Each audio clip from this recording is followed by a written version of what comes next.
Good afternoon, Commissioners. Today I'd like to bring to your attention a potential fraud on an enormous scale happening in your county. There's now clear evidence of NASA using numerous methods to grossly mislead the public about astronauts being on the International Space Station.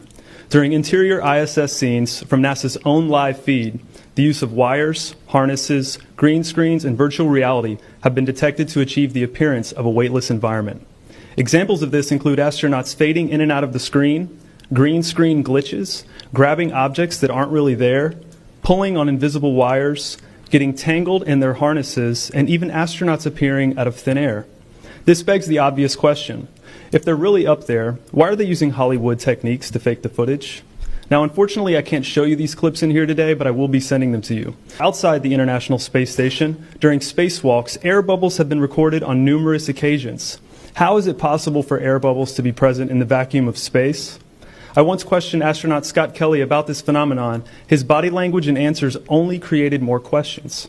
In 2013, astronaut Luca Parmitano nearly drowned during a spacewalk when his helmet filled with water. This happened again just last year.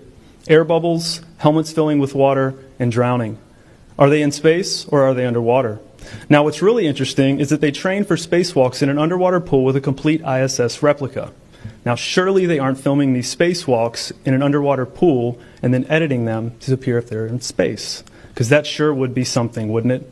I'm calling on the Brevard County Commissioners to open a full investigation into NASA's fraudulent practices and use of taxpayer dollars. It costs NASA $3 billion per year to operate the ISS, and if they don't have a darn good explanation as to why they're faking these videos, I and the public would like a darn good explanation as to where our tax money is going.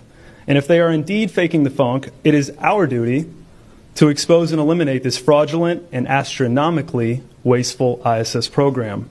And look, I know what you're all thinking. The NASA is part of the federal government, and you're just county commissioners. Even if what I'm saying is true, what can you do?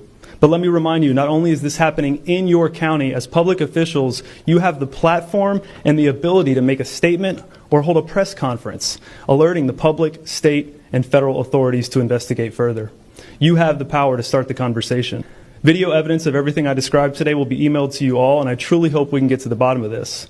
I look forward to the day that $3 billion annual budget is put towards our veterans, our homeless, maybe some of that mental health stuff the young lady just spoke about, and the revitalization